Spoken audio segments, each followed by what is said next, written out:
before the mandatory divorce cooling-off period was implemented. My husband Ethan suggested a paper divorce. He wanted to transfer our old house to my name so he could purchase a school district home under his own. I readily agreed and drafted the divorce papers without hesitation. He smiled tenderly while promising, "Ivy, you're so understanding. We'll remarry immediately after the property deed is finalized." I gazed into his eyes with feigned devotion. "Ethan, swear to me. If you lie, may you die horribly." His expression froze momentarily before he recovered. "I swear. If Ethan ever betrays Ivy, let me perish in agony." I smiled faintly. Soon, this oath would claim him. Because I'd been reborn. When I opened my eyes, Ethan was holding my hand, enthusiastically pointing at floor plans. Across us sat my mother-in-law from the Brown family, nodding along with her trademark saccharine smile. "Look at this one. 300 square feet unit at Green Court. Ivy. South-north layout. Upcoming metro line in the new district. Perfect for Ella's kindergarten admission with that top-rated elementary school." My nails dug into his palm as fury surged through me. He shouldn't have mentioned our daughter. Last life. This paper divorce scheme left me with a secretly triple-mortgaged house, stripped of marital assets and custody rights. Also, he could openly parade with Emily, my former intern whom I'd personally recommended for full-time position. After Emily bore him a son, my Ella became their household nuisance. 2 meals a day is enough for the brat. Emily sneered when I fought for custody. "She'll make a decent servant for my boy eventually." They drained me with endless lawsuits and workplace rumors until I lost my job. When loan sharks came for the house, I discovered Ethan's 3 unauthorized mortgages totaling $2M. My final memory? Tumbling downstairs after being shoved by debt collectors. I swallowed bile. Not yet. I needed custody and his complete destruction. Ethan jerked his hand away, staring at the crescent marks. "Ivy? What's wrong?" Forcing tears, I kissed his injured palm. "The down payment, second homes require 70% upfront now. Thinking about Ella's future terrifies me."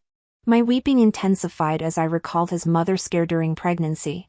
She'd canceled my hired help, claiming her experience raising 2 kids sufficed. Everything changed after her crony at a private clinic revealed I carried a girl. Planned for the second child right after delivery. She'd insisted. "No grandson means our family loses face. Our ancestors won't accept you in the burial grounds."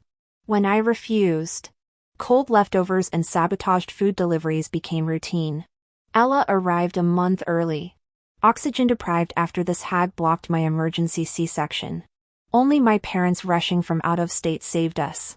Yet Ethan still named our frail baby Ella to make amends. Now, caressing my fake tears, I vowed this time, the Browns would pay every cent. Emily's smug face would rot in prison. And my Ella would never taste dog food scraps again. He even forcefully insisted his mother move out of our home and booked me into the best postpartum care center. At that time, I thought I'd truly married the right man. Ethan was the one I'd spend my life with. Who could have imagined he'd eventually drive me to despair? All because he inherited his mother's toxic preference for sons? I'd forgotten the saying that apple doesn't fall far from the tree.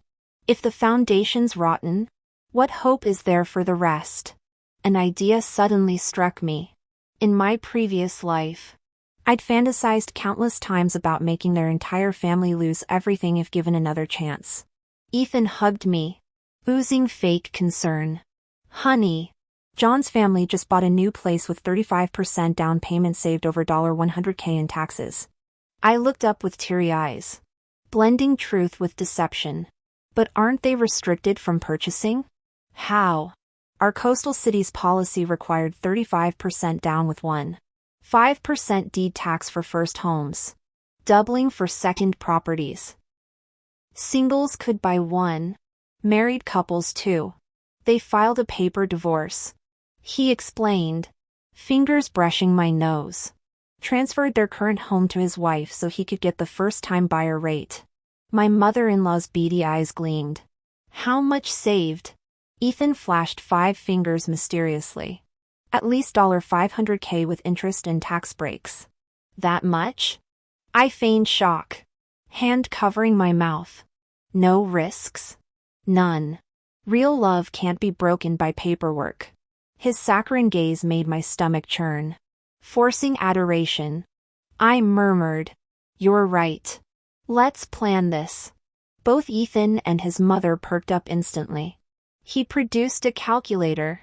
Tapping furiously. $1 million property needs $350K down plus $15K tax. We need $365K. How much is in your account? Frowning slightly under their intense stares. I sighed. Only about $100K. What about you? His mother exploded before he could answer. 8 years as a director and this is all you have? Wiping imaginary tears. I countered. Remember when your brother needed $30K for his rural house? You said it was an honor for Ethan to handle his funeral rites. Then Sophia's education since high school $50-60K yearly. Your supplements and spa treatments cost $70-80K annually. Family should help each other. She deflected awkwardly. But $100K isn't enough. Smiling sweetly. I turned to Ethan. Your tech company salary's comparable. $500,000 yearly with only $100K household contribution? You should have $3 million saved. Combined with my $100K. His face flushed as he glanced at his mother. My stocks, market losses. I knew the truth. Half his money funded his mistress Emily. The rest pampered his mother. Maybe $80K remained. His scheme to manipulate me would backfire spectacularly. Maybe we should sell this old house instead? I suggested innocently. No. They shouted in unison. Their synchronized panic confirmed she knew about his affair. Where would your parents live? The old woman scrambled. You couldn't sleep selling your mother's $100K investment. Nodding. I pretended to calculate. If we could borrow $200K temporarily, my next bonus might cover it. As predicted. She pounced. I'll use your father's life insurance payout. Feigning reluctance. I protested. We can't take your retirement fund. Family helps family. She insisted desperately. I knew Emily threatened to abort their precious grandson unless they ousted me. Then let's transfer this house to you legally. I proposed. We'll repay after my bonus clears. Can't delay Ella's school enrollment. Ethan's tension visibly eased. Inside. I smiled coldly. Their downfall had begun. The house had already been cashed out for $500,000. The danger of loan sharks lies in compound interest within 2 months. The debt could multiply exponentially. This property would remain a ticking time bomb in my hands. Transferring it to his mother's name should force him to bail her out eventually. With the housing funds settled, we needed to address child custody. My daughter was both my vulnerability and obsession. This lifetime, I'd never let Ethan take her from me again. She would be mine. I printed divorce papers from an online template. Honey, look at this related news article. Isn't it wild? I handed my phone to Ethan. The headline read: Frowny face man tricks wife into fake divorce. Schemes to steal child custody, mother collapses weeping outside courthouse. Ethan's smile tightened. What a scumbag. He deserves eternal damnation. Couldn't agree more. I said sweetly. Good thing my husband would never do this. Let's use this template since it's all pretend anyway. His mother peered over as I showed the document. The clause stating full custody to mother. $10,000 monthly child support paid in lump sum until age 18. Visitation rights granted solely to mother made her blanch. This seems unreasonable. Ivy. Mrs. Brown protested. Ethan nodded until I soothed. Mom. It's not real. The numbers are placeholders. We're family ID never actually make Ethan pay. When Mrs. Brown still hesitated.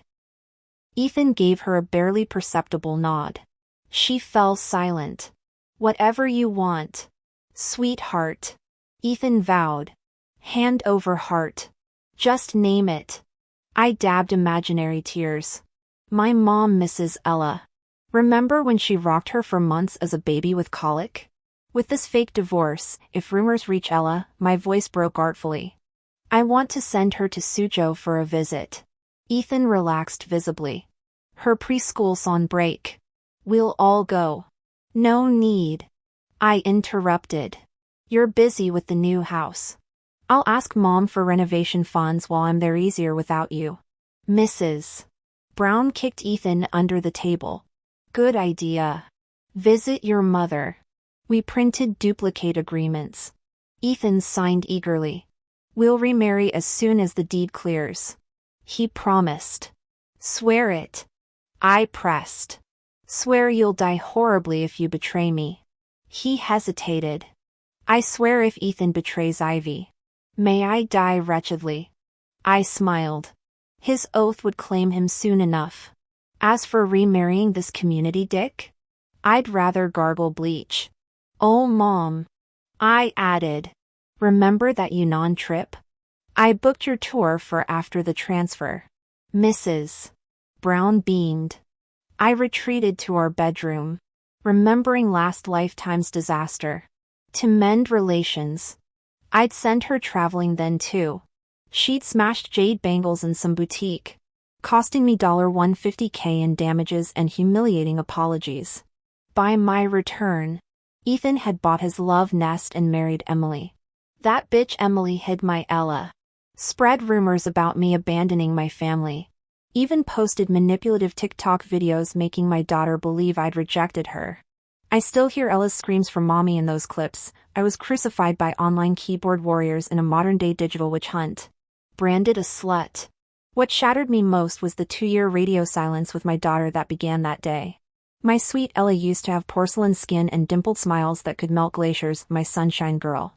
For 700 endless days, I haunted our old house clutching her photos, surviving on love for her and hatred toward the Brown family. I'd hoped for spring blossoms but got hell's abyss. Only in death did I learn souls have weight. My anchor was Ella. I refused to move on without seeing her. Before dissolving, I was yanked to a cramped storage closet barely 40 square feet. Yellowed quilts with frayed gray stuffing piled in the corner. There lay my 6-year-old, curled like a wounded sparrow on the musty fabric. They took my 4-year-old princess and returned this ghost child, stick limbs with peeling skin, thighs mottled with bruises. Her once sparkling eyes now dull marbles. Ella. Baby. Look at mommy. This is all my fault. My soul trembled with agony. She lifted her head as if sensing me, groping the air. Mommy? Her voice rasped like broken hinges.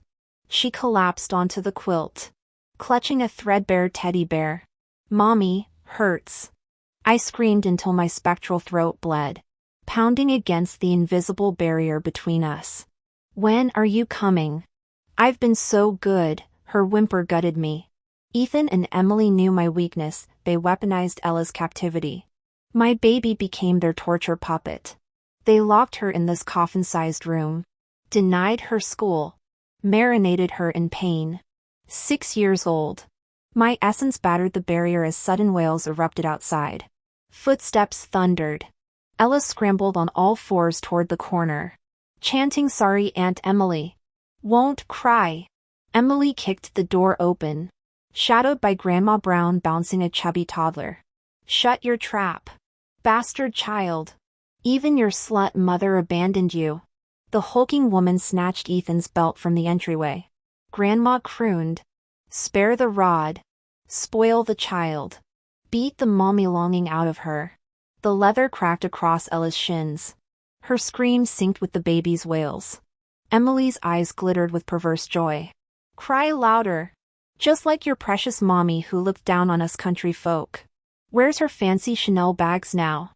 I dissolved against the barrier, remembering how I'd foolishly advised Emily to stop bankrolling her deadbeat brother. My ghostly hands passed through her as she swung again. This is for mocking my English. For acting superior. You'll take every hit.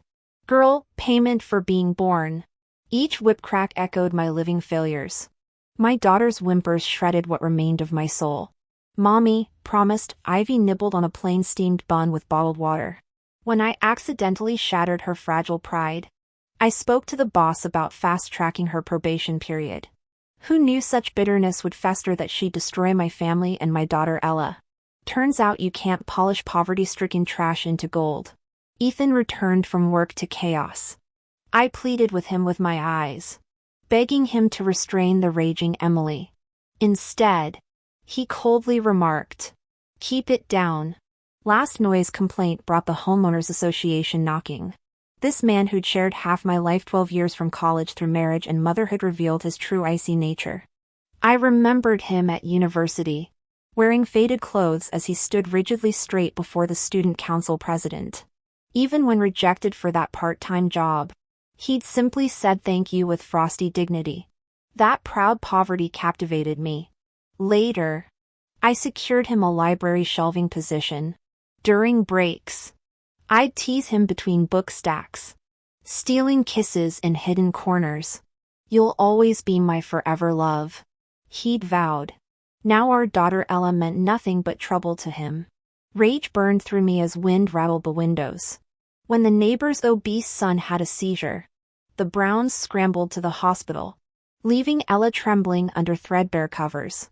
Clutching the teddy I bought her, she whispered, "Ella will run away. Mommy won't abandon Ella?" My heart shattered. Fury towards those wolves in human skin boiling over, suddenly breaking through some invisible barrier. I embraced my frail child.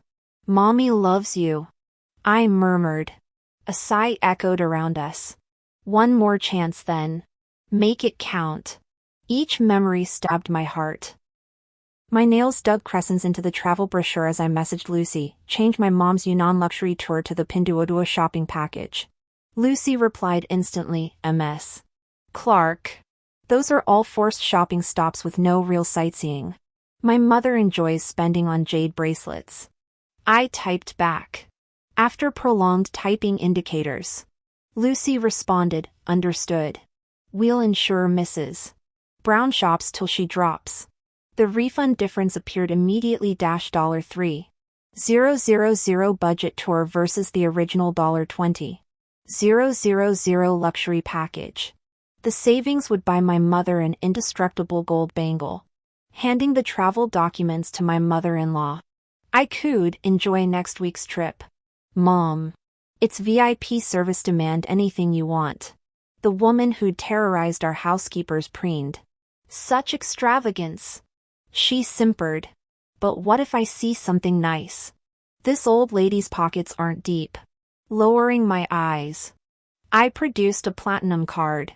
"This has a $500,000 limit. Buy whatever catches your eye." Through the balcony glass, I saw Ethan smiling into his phone, no doubt updating Emily. Keeping my voice conspiratorial, I added, "Keep this secret from Ethan. You know how he complains about useless rocks." Clutching the card, the harpy actually purred gratitude. "Yes. That brat never thinks about his mother. He's really married to." She caught herself mid-sentence, awkwardly pivoting. "But daughters-in-law are better, like half a daughter." So thoughtful. I smiled politely. It wasn't my credit card anyway. I'd be thrilled if the old hag maxed out her son's account. This card was originally a mandatory perk from Ethan's company. He'd complained about the annual fee, but I insisted we keep it for emergencies. Now it's finally useful. Mrs. Brown fussed. "Who'll feed Xiao Huang downstairs after I leave?" I snapped back to reality. "Mom. I'll handle it. Ethan and I might be divorced, but we're still sharing the house. Feeding a dog's no trouble." Ethan emerged from his call looking smug, grabbing his suit jacket from the couch. "Babe. Work emergency. Gotta head out." I straightened his tie. "Dinner? Client drinks. Won't make it back." "Client drinks my ass." I imagined Emily clinking champagne glasses to celebrate dethroning the first wife. Toasting their perfect little family built on my ruins. Does happiness forged in bloodshed even last? My fingers jerked his tie viciously. Jesus. Ivy. He rubbed his reddening neck. What's wrong? Just excited about the new place. I deadpanned. When he leaned in for a kiss, I turned my face away. No way I'd let that walking STD near my mouth. I might have bitten his tongue off. Your lips look chapped, he said with fake concern. C's new balm works wonders. I nearly laughed. The man nickel-and-dimed card fees but splurged on $100 lip products. The moment Ethan left, his mother raced to convert fixed deposits to cash. Silence engulfed the house. I booted up my laptop, accessing the iCloud account I'd created for Ethan last year. His iPhone 14 Pro birthday gift had 2 terabytes cloud storage syncing everything. 2 months later, he lost it during a business trip. Switching to Android. Coincidentally, Emily started flaunting a new iPhone 15 Pro Max. Well, treating yourself? I'd innocently asked. She'd preened. My boyfriend's anniversary gift. The cloud now held 200 gigabytes of evidence Emily's bathroom selfies. Compromising bedroom shots taken while Ethan slept. Shockingly, she'd uploaded everything to his account. The timeline clicked. Their affair started the rainy afternoon I'd asked Emily to pick up Ella from daycare.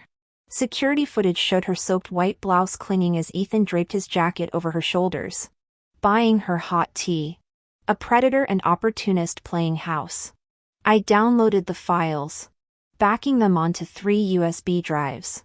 Paid $50 on a spam site to flood Ethan's phone with texts every 30 seconds for 12 hours. Told him Android's open source OS was digital exhibitionism. Luke's covered. But everyone sees your junk. 10 minutes later, a blocked number called. Babe? Ethan sounded panicked. My phone's glitching. Playing the dutiful wife. I cooed. Just power cycle it. Stay safe at work. He jumped at the excuse. Might pull an all-nighter here. I smirked. Such a terrible liar. Her voice carried concern. Take care of yourself. After hanging up, my first thought was that the unknown number belonged to Emily Davis. Grabbing my burner phone, I searched the number and immediately recognized the female profile picture, unmistakably Emily. I sent a friend request with the message, "This is the loan department manager from XX Bank." Though uncertain she'd accept, I felt 50% confident. They must be desperate for home buying solutions now. Tossing the phone aside, I logged into Ethan's Messenger. The first account appeared scrubbed clean until I remembered the broadband installation SIM card. The profile picture confirmed it was him. I'd initially mistaken Ethan's aloofness for sophistication, but it masked deep-seated insecurity. This country boy turned city dweller clung to his frigid facade to hide fragile pride, a defense mechanism persisting even now. The Messenger account I'd created for him years ago still used the original password. Thank God for his lazy habits. The chat history unfolded like a tawdry soap opera. Emily began sharing mundane daily updates that gradually ensnared Ethan in her carefully constructed fantasy. With each breathless amazing. Ethan. She inflated his ego until her pregnancy announcement. I'm pregnant. But Ethan. I won't complicate things. I'm at the hospital right now. Say the word and I'll terminate. We used protection. He protested. She replied with a blushing emoji. Remember that night in the red lace? You tore it off before we got to the condom. I can't divorce Ivy. But Emily, I don't want to hurt you either. Typical wanting to keep both his wife and mistress. Ethan. This is our son. Emily persisted. You know my family's son preference. If I abort now and can't conceive a boy later. The exchange turned my stomach, perverting the image of hardworking rural folks. Here was a woman perpetuating the same gender discrimination that had oppressed her, morphing into the very mother who'd mistreated her. Who do you plan to marry while carrying my son? Ethan demanded. My child will be a Brown. But Ivy's ruthless. Emily countered. You'll lose everything. Don't worry, he assured. I have a plan. His plan involved exploiting my trust through a sham divorce, using our daughter Ella as leverage while setting legal traps to ensure my downfall and his ascension. After saving all evidence, I packed Ella's overnight bag. Just in case. I contacted Lucy, the only friend who'd stood by me through previous legal battles, claiming temporary busyness and asking her to watch Ella for 2 days. Checking the clock. I showered and slapped my cheeks nervously. Outside the preschool gates, I paced like expectant fathers in movies. My Ella. After 732 days, I'd finally hold my baby again. The dismissal bell rang as teachers began leading children outside. With her adorable little steps, she walked out. Ella Clark was dressed in a soft yellow outfit today, waving her tiny hand vigorously at me. My eyes welled up. She politely waved goodbye to her teacher before darting into my arms. Mommy, Ella missed you so much. Her carefree world only knew that we'd been apart for a day. Yet her longing overflowed. But I'd waited over 700 days to finally hold her again, breathing in her sweet milky scent. Mommy loves you too. More than anything. In this moment, I truly felt alive. Given a second chance. My daughter was both my vulnerability and my armor. Those who'd harmed her in our past life would pay dearly. I took Ella to Pizza Hut and ordered her favorite pepperoni pizza. She blinked those big round eyes at me in confusion. But Mommy, Grandma will be mad. My mother-in-law despised fast food. Calling Ida cheap flatbread with a couple slices of meat while complaining about the price. Yet she hoarded counterfeit jade pieces in every drawer, babbling about jade's health benefits as she wasted thousands. My daughter deserved better than her hypocrisy. From now on, you can have pizza whenever you want. Sweetheart. I smoothed her cute bun hairstyle. Heart overflowing. Ella grew somber after a few bites. Mommy, did I do something wrong? What? Of course not. Last month, Daddy brought me here too. I didn't tell you. She fidgeted. Aunt Emily was with us. She said it's our secret. My hands froze on the pizza slice. Memories flooded back this past month when Emily Davis had taken charge of that minor project at work.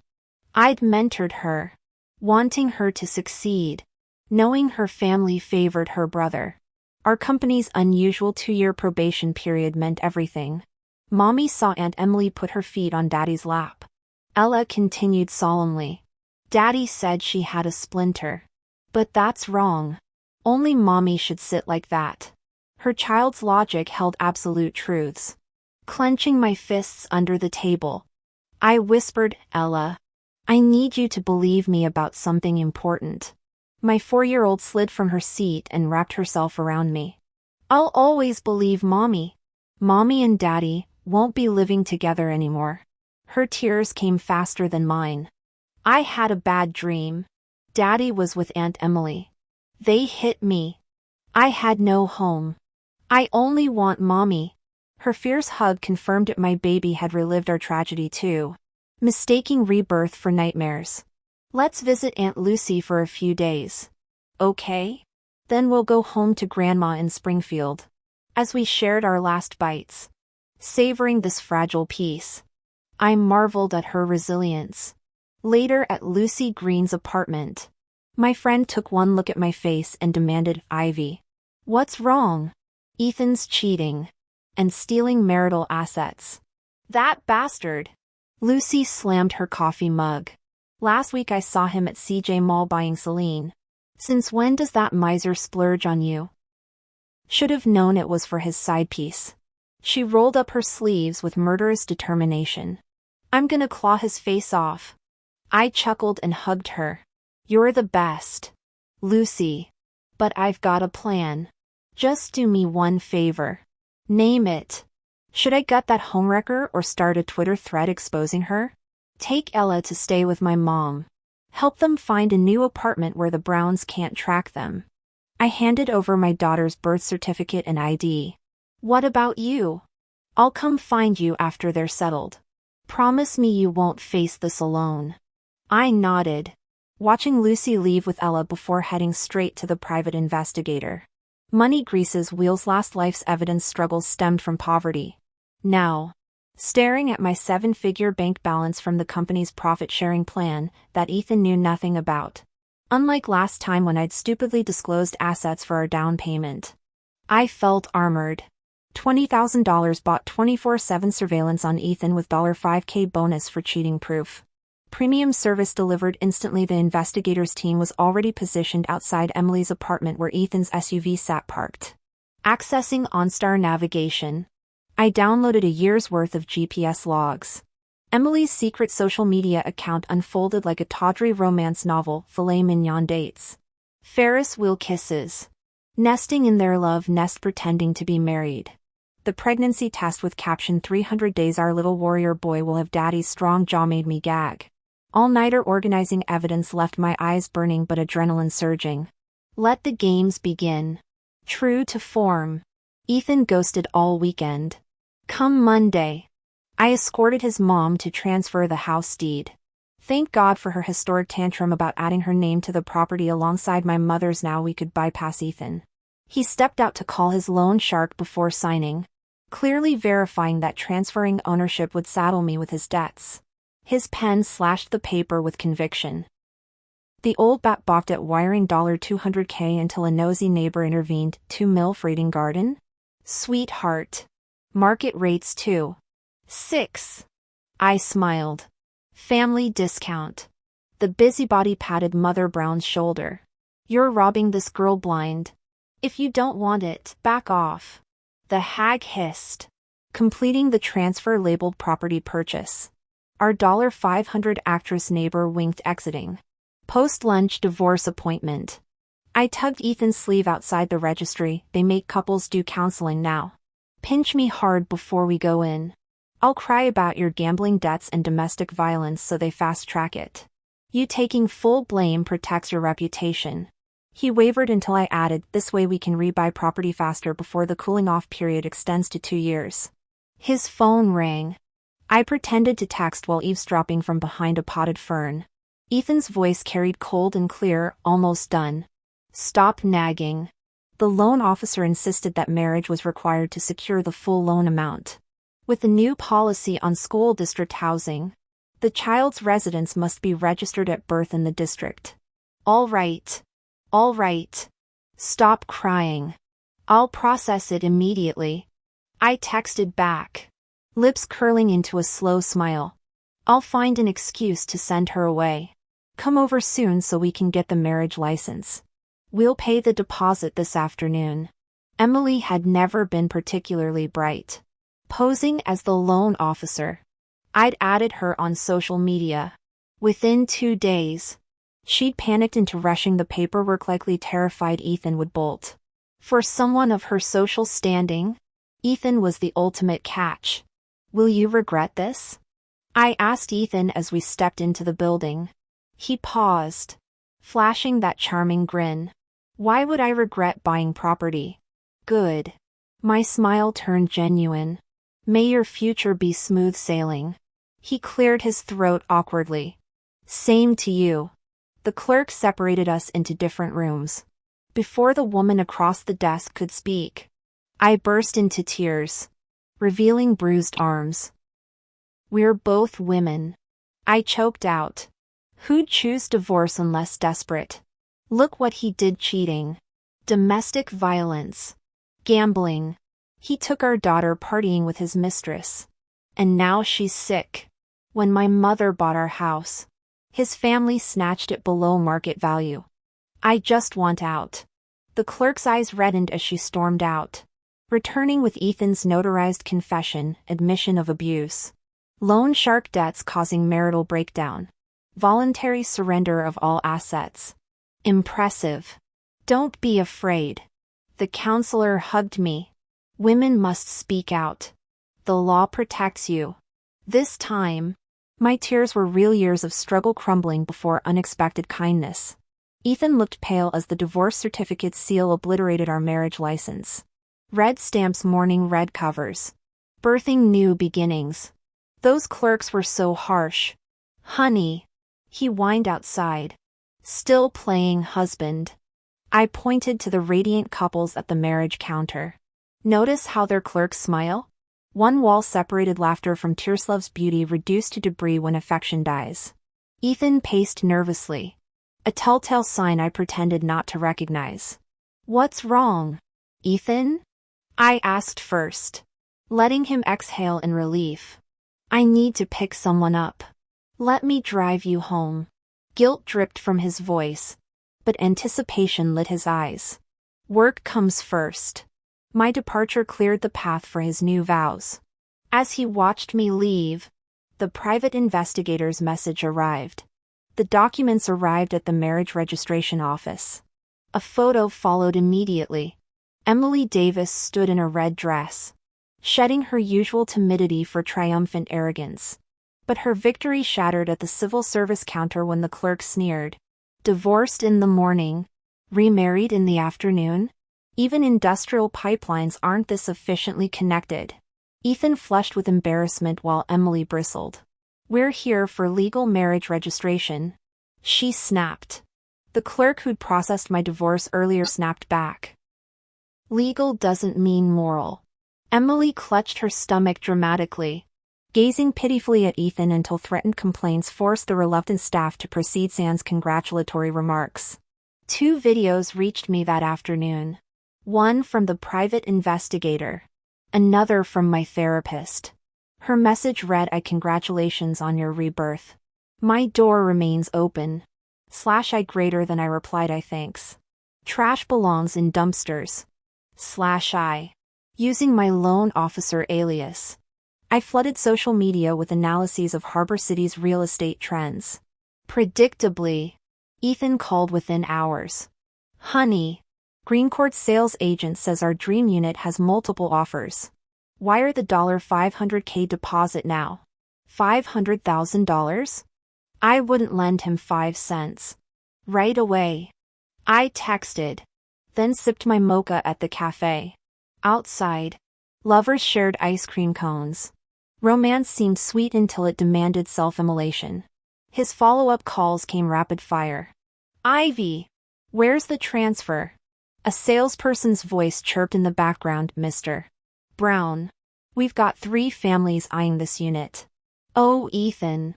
I forgot about the daily transfer limit. The card's locked after too many password attempts. The bank says 5 business days, my voice trembled expertly. Use your own savings then. My mother's funds will reimburse you next week. He barked before hanging up. The fool actually believed his decade of gaslighting had tamed me. He'd forgotten the she-wolf who single-handedly conquered East China's markets. Wolves might play vegetarian for their cubs, but they never become dogs. Scrolling through Emily's secret social account that evening, I found the Smoking Gun property contract bearing both Ethan and Emily's signatures. One finally our home together /I. Her caption read beneath their clasped hands. Their candlelit steak dinner photos completed the cliché. Ethan stumbled home reeking of Bordeaux, crushing me in a drunken embrace. You're drunk, I murmured, extracting myself.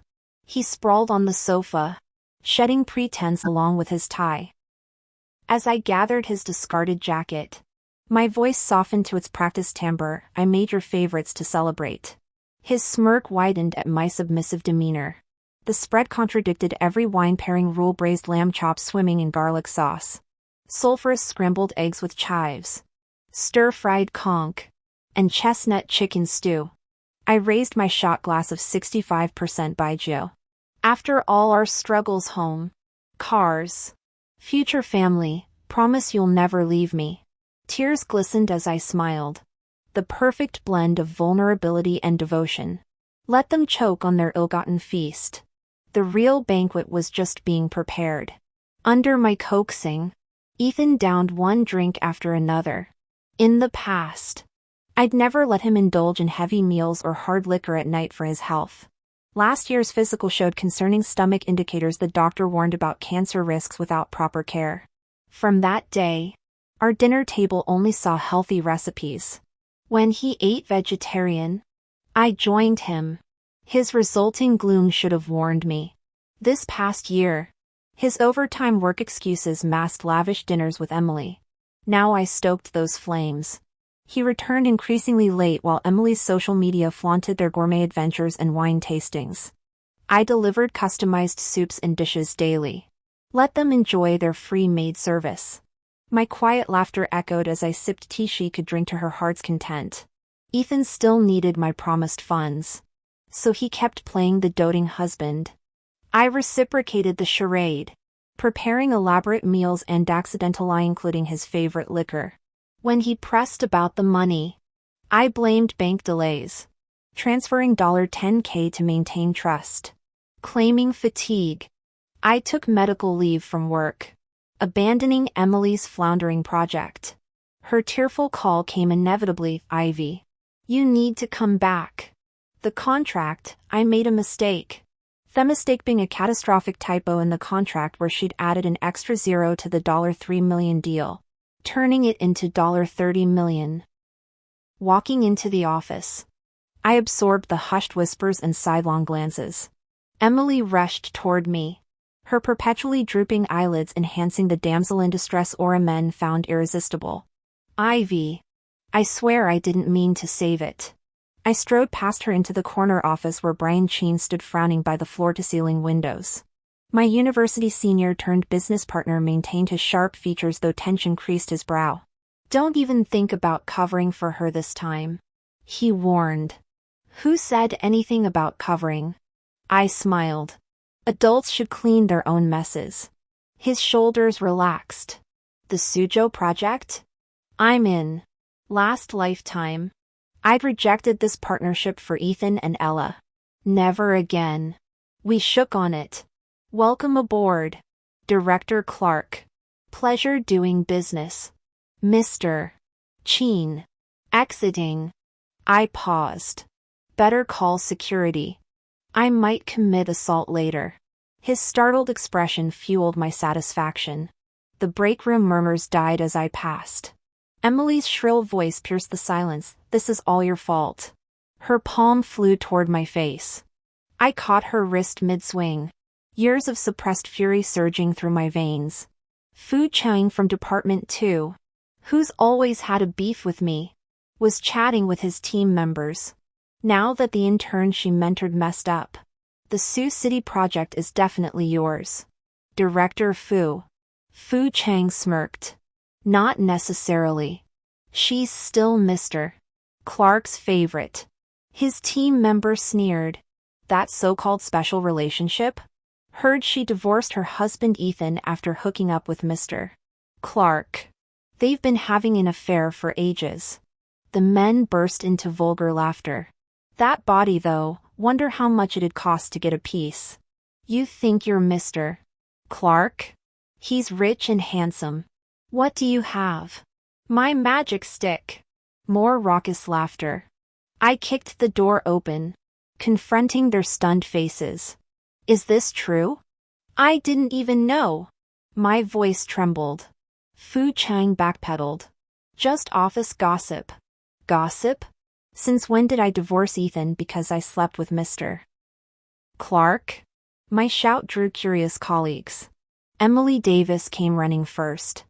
Ivy, you're divorced? Her shrill voice carried through the floor. I pinched my thigh hard and slapped her across the face. My divorce is because of you. I screamed, tears streaming. You slept with my husband, got pregnant with his bastard, made him beat me. We finalized the divorce this morning, and you two rushed to get married this afternoon. Grabbing her collar, I rained blows on her face. Only you knew about my divorce here. Even Mr. Clark didn't know. You wanted to humiliate me. Before she could react, I dialed 911. I'm being assaulted and slandered. When Mr. Clark emerged, hearing my tearful account, Fu Chang's crew turned pale. We just heard rumors, they stammered. Rumors from whom? Mr. Clark's quiet authority silenced the room.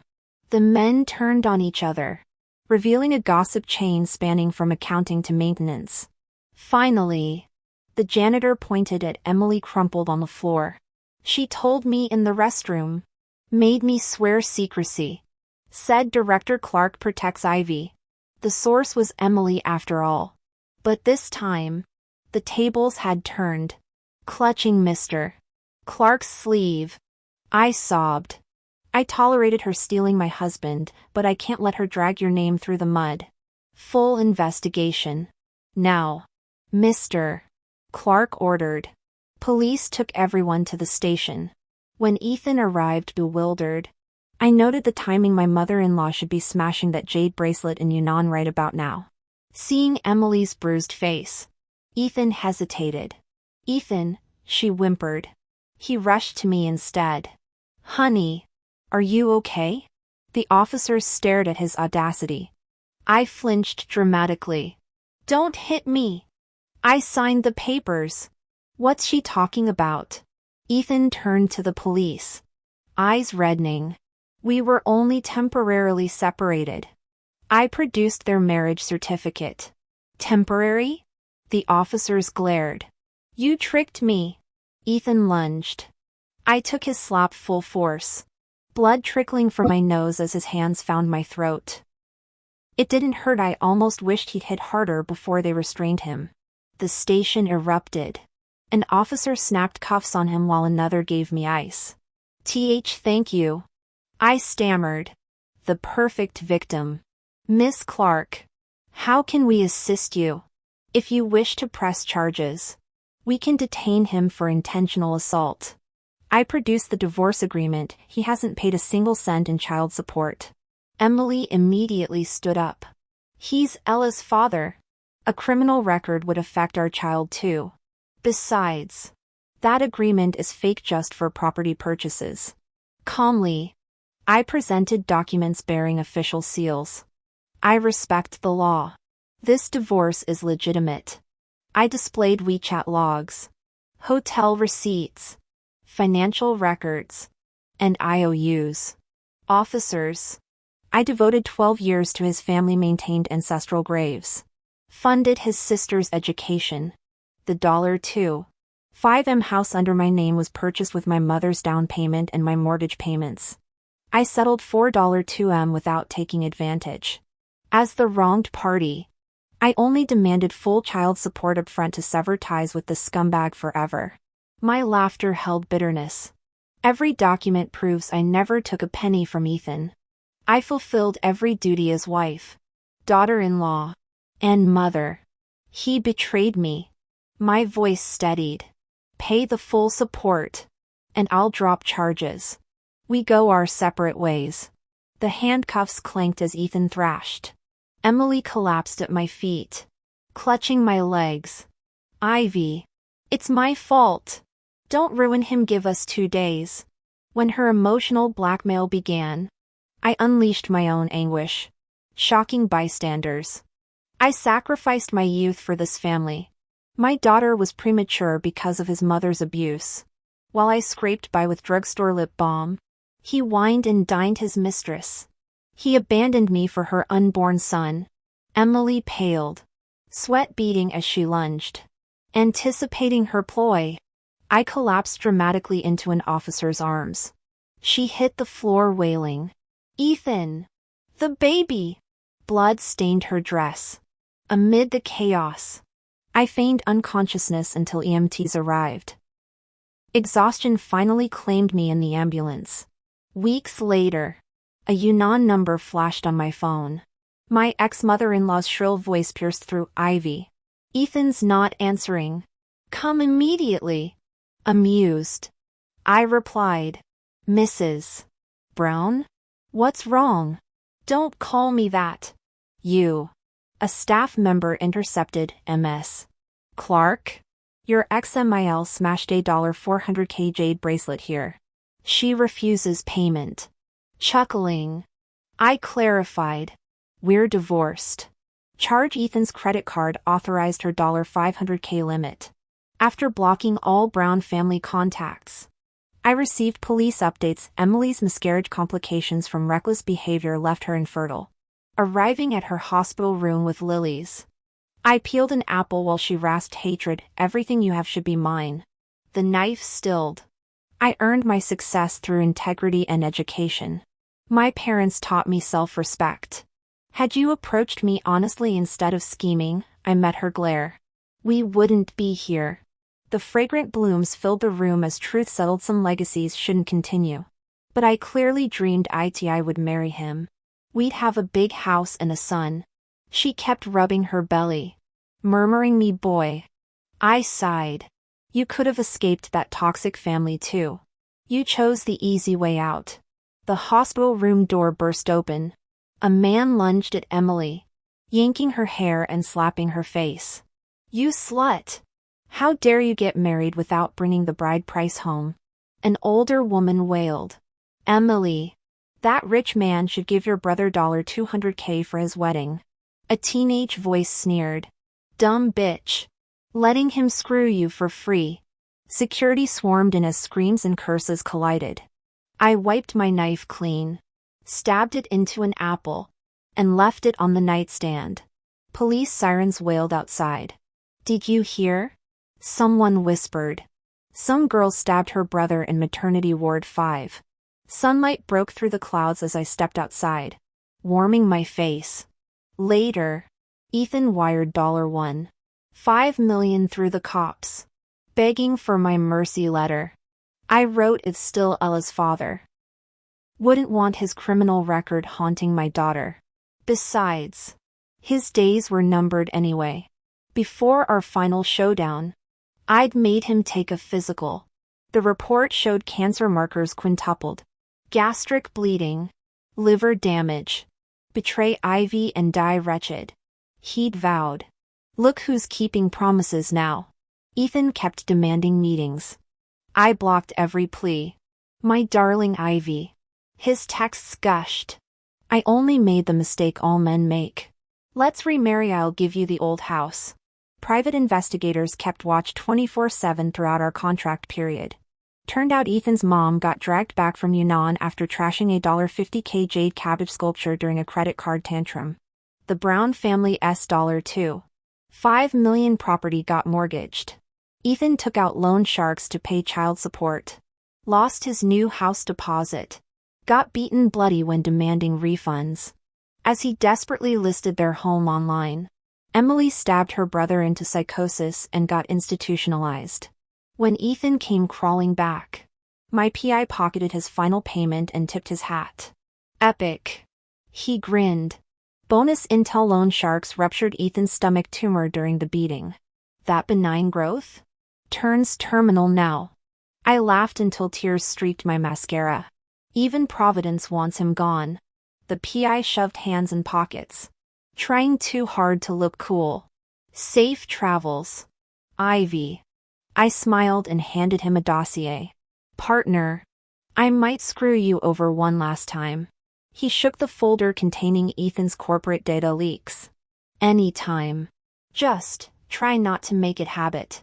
The plane touched down in Suzhou. Ella held my mother's hand and immediately rushed toward me when she spotted me. I caught her in my arms, pressing kisses to her rosy cheeks. Mommy, Ella missed you so much, she whispered against my neck. I love it here. Love Grandma. Love Grandpa. Can we stay forever? My throat tightened as I smoothed her hair. Yes, baby. We're never leaving. This is our home now. That evening, I cradled Ella against me as we turned the pages of her favorite storybook.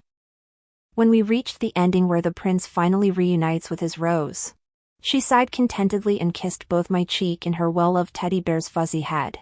Mommy, she announced suddenly, sitting upright with excitement sparkling in her eyes. Teddy told me about the dream. I set aside the book, matching her earnest expression. Was it a good dream? The bestest. She cradled the bear like a conspirator.